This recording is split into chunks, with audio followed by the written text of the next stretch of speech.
Hello, everybody, and welcome to another edition of the Gridiron Review. Alongside Bill Wagner and Pete Medhurst. Great to have you with us. Final regular season of the youth football season coming up this weekend. And I know Jeff Porter, myself, Sue Hamilton will be going to work on all the bracketing and schedules for the playoffs starting next week. High school starting to get down to the nitty-gritty, especially in the 4A East, where Anne Arundel County really going to be hard-pressed right now to get three teams in the playoffs with the way North Point and Chopticon are playing down south. Bill, first of all, you guys just completed the Hall of Fame banquet. How did everything go on Wednesday night? It was a wonderful ceremony, as it always is. Very, emotional, very poignant, a lot of nostalgia as these great athletes remember their days, and coaches in the case of Mel Montgomery and Willis Bilderback's grandson, Eddie.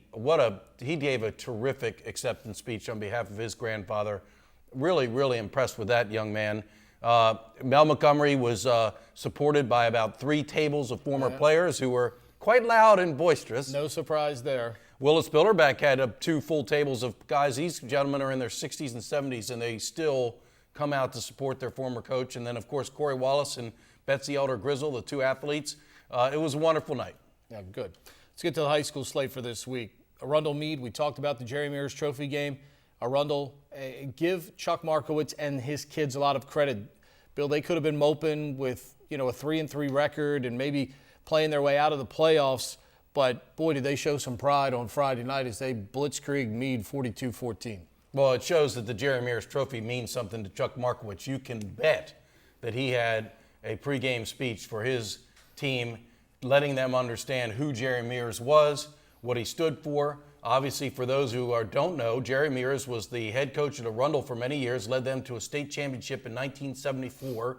Then he became the very first athletic director and football coach at Meade High School when it opened, I want to say the late 70s, about 79. Yep. And so, obviously, and Chuck Markowitz served as interim coach at Meade. He was an assistant under Jerry Mears when Jerry got sick with cancer, was unable to coach his final season there. And Chuck was the interim coach, and when Jerry passed away, Chuck was named head coach at Meade and then left for North County very shortly thereafter. But, that means a lot to Chuck Markowitz. And so, Albert Jones and his staff at Meade will start to understand how important this game is. Sounded like the Meade players let the emotions get the best of them, was the exact quote from Albert Jones with the rivalry game. I'm not sure exactly what happened, but he said it. We got to give some credit here. Jamal Walker. That's the name for this week. 91-yard interception return, 25-yard return of a blocked punt for 2 touchdowns. And then Darius Hunter, 117 yards rushing, and he said the plan for this game was to pound the football. Apparently they saw something on tape with Meade's interior. They felt like they could exploit them inside, and quite a departure for Arundel. They go to the run to win a game. No doubt. We often see it. Special teams, defensive touchdowns. Those are the scores that get games out of hand, and it changed the complexion of this game between these 2 rivals on 175. Meanwhile, Severna Park beating Chesapeake. Roberto Brown with a couple of touchdowns as the Falcons win there by a score of 31-13. And give them a lot of credit, Bill, because I don't think people really realize the things that they are going through right now. It's not as easy for them daily to, practice, and they don't have a home field. And things of that nature right there on campus as of yet. But give this Severna Park group, they are probably going to miss by about a game for the playoffs if they win their remaining games. But this is a group that has really, really stepped up and played much better football this year. Credit to Coach Will Bell and his staff. Obviously, last year was very tough for the Falcons, and this season is a real positive, a momentum builder for their program. They can really, and by next year, I believe they will be back in their new stadium. Should be. I don't know for sure. If everything goes well. Right. Where the old Severna Park Stadium is now been raised, because that's where the new school is being built, and they play their home games at Kinder Park, and then a lot of times that they're on the road. Last year they had to play home games at the road team's facility. So yeah, it is a very tough situation, and credit to the Falcons. Brooks Watson, 30 carries, 122 yards. North County beats South River by a score of 31-13. Spalding beats Riverdale Baptist. My man, I love the guy's name, Julius Chestnut. There's just something great about Julius Chestnut. No relation to Morris Chestnut, of course, on the musical side. But again, Kyle Schmidt's team going out of conference this time to hammer what has been a fairly solid Riverdale Baptist unit in the past. Well, last year, Evan Falkman, the quarterback, was the Capital Gazette Player of the Year. Actually, the Rhodes Trophy changed. It was Ali Niamatalolo. So the Capital Gazette Player of the Year was not the Rhodes Trophy winner, which doesn't often happen. Usually it's a consensus there. This year, Julius Chestnut might deserve some consideration. Even though Falkman's having another great year, he had 108 yards passing, 96 yards rushing this week. But Julius Chestnut with 96 yards rushing, 3 touchdowns. He had an outstanding season. Archbishop Spalding is now #1 in the Baltimore Metro Sun poll because McDonough got upset by St. Francis and caused some juggling. The team that's upset is Mount St. Joseph. They had been #3. It was McDonough, Spalding, Mount St. Joe, and they jumped St. Francis above St. Joe because of the fact that they beat McDonough. And so St. Joe fell even though they won a game. But Spalding, how about that? Archbishop Spalding is the #1 ranked team in the entire Baltimore metro area. Congratulations to Kyle Schmidt and company, but obviously and you can be #1 now, but it's what happens in a couple of weeks. Where are you in a couple of weeks? So if you're Mount St. Joe, don't worry about that. You'll have your chance to prove your wares here over the next couple of weeks, as always. A lot of people argue about where they're ranked in September and October. It's where you're ranked by the end of November. I do have to make one. Brooks Watson is South River's running back. It was a case to where North County, the winning team, did not report their score, and we urge all coaches, please call in your scores and highlights. These kids deserve it. North County, how many wins do they have this year? 2, Couple, 3? Yeah. And there is a chance. And you can't wait till like 11 o'clock at night to do it. No. Please call in. There's no. What's the new deadline now? Well, it's 10:30 or 11. It's actually 11, but we need to have football results by about 10:30. Right. But it's not so severe. These games start at 6:30. They're over around 9. Assign a scorekeeper, someone, assistant coach, whomever, to call in the score and give a couple highlights, a few names. These kids deserve it. So, North County, they win a game. We have no information whatsoever on them and who did well. Old Mill beats Southern by a score of 42-0, setting up their showdown with Broadneck coming up this week. And Broadneck, what a difference Chris Watts makes. He's back in the lineup, Bill, and they're winning again, 35-12. They handle Glen Burnie. Actually, I hate to say, Chris Watts was a mysterious absence this week. And again. Before we knew it was because he's injured. Now it's not because he's injured. Now Rob Harris isn't talking, the head coach at Broadneck. Got to protect the kid, though, and I understand why Rob isn't talking in a situation like that. Two no comments to our reporter as to why Chris Watts did not play. Obviously, it's a disciplinary issue, either academics or something else, but Chris Watts was not available, and that's why they had to go to the backup, Jason Carcamo. I don't know if that's pronounced right. Carcamo, 123 yards rushing, 3 touchdowns. So the formula still works. Run the ball, play tough defense. But yeah, it would be interesting to see, is Chris Watts going to play in the showdown against Old Mill this week? A lot of people, of course, watching from the side of competing with Old Mill for a playoff spot. Broadneck still trying to somehow keep themselves mathematically alive in the bottom half of this chase because, again, you don't know what's going to happen with Chopticon and North Point down in the SMAC. The Anne Arundel County teams have no control over that whatsoever. So, again, you want to keep yourself alive mathematically, and if they don't have Watts against Old Mill, that just makes their task a little bit tougher, but certainly won't keep them from putting forth a great effort coming up this week. It's going to be a great game. Yeah, well, and that's what we should mention, that the Meade loss to Arundel was very devastating to the Mustangs' hopes for a playoff berth. Because right now it looks like they're going to need Chopticon and or North Point to lose twice. Right. That may not happen based on checking their schedules. I'm not sure if either team could potentially lose twice the rest of the way there. Annapolis beats Northeast by a score of 59-20, and the long mystery of how to pronounce the running back for Annapolis' name Cameron has now been solved. It's not Huff, it's not Hoke like Bob Hoke, your colleague at the Capitol. It's Hugh. Like Hugh Grant. Cameron Hugh, H-O-U-G-H. That's the third different way we know how to pronounce that spelling. We will never get it wrong again, Cameron. What's that, homonym? Sound alike, spell the same? Yeah, it's something like that.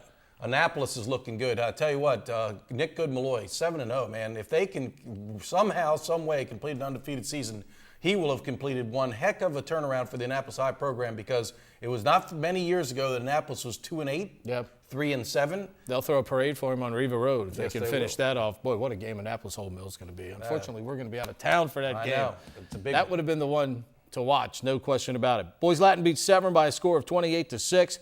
Curley beat St. Mary's in overtime. Tough loss for the Saints there, 27-24. It's one of the better efforts for St. Mary's all year long, and unfortunately they come up a little bit short in overtime. And how about Annapolis Area Christian School? They knock off Friends by a score of 40-8, and the young sophomore running back continues to run well for Annapolis Area Christian School. Right, Sam Akekumoni, I don't know if I pronounce it right. We never do. Akinmukomi. Hopefully that's correct. 234 yards, 4 touchdowns. The guy we should mention for St. Mary's, Kyle Hill, 250 yards passing and 3 touchdowns, which, maybe St. Mary's has found something there with throwing the ball around a little bit. Maybe they've been trying to run it all season and decided, hey, let's go to the air. But that would have been a great win over Curley. And we mentioned last week that Severn beat Curley, and now St. Mary's turned around and lost to Curley. I have to apologize to Bob Hoke, our high school sports editor at the Capitol. It wasn't the Severn St. Mary's football game that was not covered last year. It was the Severn St. Mary's lacrosse game. Because last year, St. Mary's... Might be worse. I know. That's because last year, St. Mary's fielded a JV lacrosse team that won like 2 games, and at the end of the year, it was a meaningless game. Severn was already in the playoffs, so I have to apologize to my colleague. We did cover Severn St. Mary's football last year, and we will do so again this year. Yeah, see, Bob Hoke watches the show. Yes, he does. He watches the He show. does. He catches everything. He's the one that pointed out Cameron Hugh, because he met him, and that's why he doesn't pronounce his name like my name. We spell our names the same. I'm Hoke, and you are Hugh. And neither one of them is Huff. So right. imagine that. By the way, you might want to buy Bob a couple of cases of his favorite beer, since Ben Roethlisberger's out for a little while with torn Steel meniscus. City or whatever. Yeah, something like that. Coming up, we'll talk colleges, as there's a big one in Annapolis coming up this week, and Maryland with a big-time flop on Saturday. All that we return on the Gridiron Review.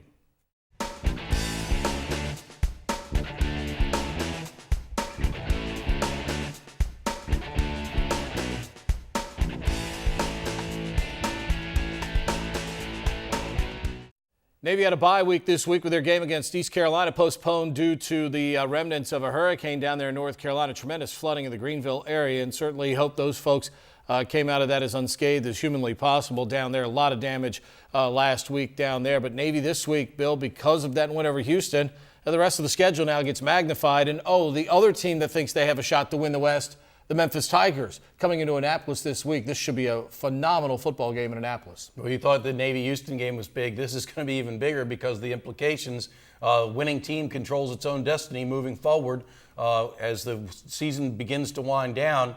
Still no losses within the West would really give you a leg up on representing the West in the American Athletic Conference Championship game. This is a good Memphis team. Mike Norvell came from Arizona State. He was the offensive coordinator there for a number of years. Youngest coach in FBS, 35 years old, Mike Norvell. He's doing a good job. Big win for them over Temple. Back that up with a nice road victory at Tulane. This is a good ball club. Navy's going to have to play another outstanding game, and Navy is going for a record here. Most consecutive victories at Navy Marine Corps Memorial Stadium. It stands at 13 right now. They're tied with the first, when they opened the facility in 1959, Navy won the first 13 games at Navy Marine Corps Memorial Stadium. And if they win on Saturday, the Mids will set a new record for victories, consecutive victories at that facility. Pretty neat. Meanwhile, what happened to Maryland this week? Minnesota's playing a backup quarterback. They take control of the game right away. Maryland really never in it. Minnesota runs away for a 31-10 victory. This is the most disappointing defeat of Maryland's season to date. Losing at Penn State, on the road at Penn State, is not anything to be embarrassed about. But at home, against a very mediocre Minnesota team, Maryland didn't show up. It was just really played a poor game all around. Will Likely, their outstanding return man and cornerback, he goes out early, tried to field a punt and got injured, and that ended up in a fumble that Minnesota turned into a short field, easy points. And Maryland did not start its quarterback either. Perry Hills was out with an injury. They started Terrell Piggy, the freshman. And Terrell is obviously, he's got work to do. He can't really throw the ball that well. We saw that he's just not a very good passer, threw a pick six. But not to put all of the blame on Terrell, the offensive line was awful. And that's who DJ Durkin called out this week. the offensive line. Regardless of who is behind center, we got to protect this guy better. Not certain if Perry Hills will be back this week against Michigan State, which comes in to College Park having lost 4 in a row. So Maryland needs to get it back together. They started off strong, and suddenly the last 2 games, the defeats, are not looking too pretty. Speaking of cardiac, the Baltimore Ravens in a cardiac situation again this week. We'll talk pros when we return on the Gridiron Review.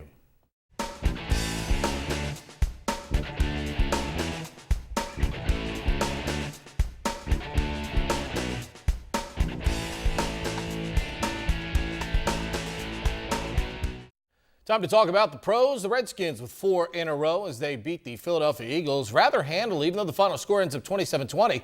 Take away a kickoff return after the Redskins were penalized for celebrating a touchdown and the pick 6 that Kirk Cousins threw. It's the only reason this game's even close at the end. Washington with one of its better performances, certainly on defense, because the Eagles, a team that have really been one of the surprises of the league so far coming in. When they banged Carson Wentz around, wow. Ryan Kerrigan set the tone early. I think on the very first play from scrimmage, he sacked Carson Wentz and wound up, they knocked him around. I think they had 4 sacks, several hits on the quarterback. They showed him what NFL football is like, and that's probably the biggest surprise. The Redskins defense that looked so terrible in the early part of the season has suddenly come alive and playing pretty good ball, even though losing some pretty important players to injury. So Redskins got things turned around. Jay Gruden, got to give him and his staff credit. They got it going, and they, head off what I think should be another winnable game this week. I think the Redskins could be 5 straight. When's the last time that happened? It's been a while since the Joe Gibbs era, I believe. This is Joe Gibbs 2 since they won 5 straight games. The one thing too, and I think what you saw with Kerrigan, you mentioned it. In this game, not only they sacked Carson Wentz, but they got him to move off of his spot. So many times at the younger levels of football, you see it, youth level, high school level, college level. The guy rushing on the outside wants to get around the tackle so badly, or the tight end, whoever's blocking him. He wants to go out and around. Take your taught path to the ball, because even if you don't get to him, it's if you move him off of his spot so he can't throw the ball on time. And the Redskins did that the entire first half against Wentz, getting him off his spot in a situation like that. Now, Ricky Jean-Francois had a good game rushing. Ziggy Hood also as well for the Redskins. Will Blackman also had a sack from the secondary. Baltimore and the New York Giants, this one went back and forth in the fourth quarter. And again, John Harbaugh with a decision of belief in his team that doesn't necessarily go the way that he wanted it to, yet they still had a chance. But with what was left of their secondary by the end of the game, you're playing against Odell Beckham Jr. You're just not going to stop him with the guys that were left in the Ravens secondary late in the game the other day, and it showed. Well, and it was interesting, John Harbaugh's comment on that was that Dean Pease, the defensive coordinator, said this is an opportunity to win the game right here and there, 4th and 1, and so he brought up his coverage and pressed the ball, but you have to consider the personnel you have in the game. You've got Tavon Young, a rookie cornerback. You've been decimated in your secondary. And, Eric Weddle's a really smart, intelligent football player. He's not a fast football player anymore. Right. And neither is Ladarius Webb. And that was so obvious on that last play because the Ravens secondary looked like they were running in quicksand while Odell Beckham zoop, zoop, zoop, right into the end zone. Again, and the same thing on the offensive side of the ball. John Harbaugh says if we can't score from 1 yard out, we don't deserve to win a game. Guess what? You've got a decimated offensive line. You're playing your left side of your offensive line is backups. And so maybe you got to understand that you don't have the personnel. Yes, we'd all like to be aggressive, but when you don't have the personnel to be aggressive, you can't do it. And, coaching decisions are hurting the Ravens. Yeah, but again, as we said last week, I think Harbaugh has deserved a little bit of this cachet here because, again, he's done a lot of good things there. And I think right now it's a compilation of issues. Not what you have is a coaching staff who's panicking a little bit, who's taking chances that they wouldn't normally take. And you've got a front office that has not exactly provided the best roster for the coaching staff to coach either. And I think those both go hand in hand. And I think right now, until the roster gets to where it can be on the same level as some of the other powers in the AFC, it's going to be a little while before the Ravens get back up to that top level where they're used to contending. Right. Well, everybody's under fire at this point. I mean, you got Ozzie Newsome and Eric DeCosta, the masterminds of building the personnel roster. They are being questioned, and part of it is some misses in the draft. And when you miss in several drafts, you then have to gamble on free agents. And what they've done is they've gambled on older players. Yeah. And they got a lot of older players. And guess what? It's not working out. Steve Smith's injured. Eric Weddle, we saw, he just doesn't have the speed, the closing speed that he once had. And you got Terrell Suggs went out with a biceps injury. We don't know what his situation is going to be the rest of the year. They gambled. Elvis Dumervil, has anyone heard of him? Probably not going to be for a while. They gambled on a lot of older players, and it looks as though right now the gambles are not paying off. And Joe Flacco is in for some criticism. They had a chance to drive down and score the winning touchdown, and he missed a guy wide open. Mike Wallace was somehow uncovered. They left him wide open along the sideline.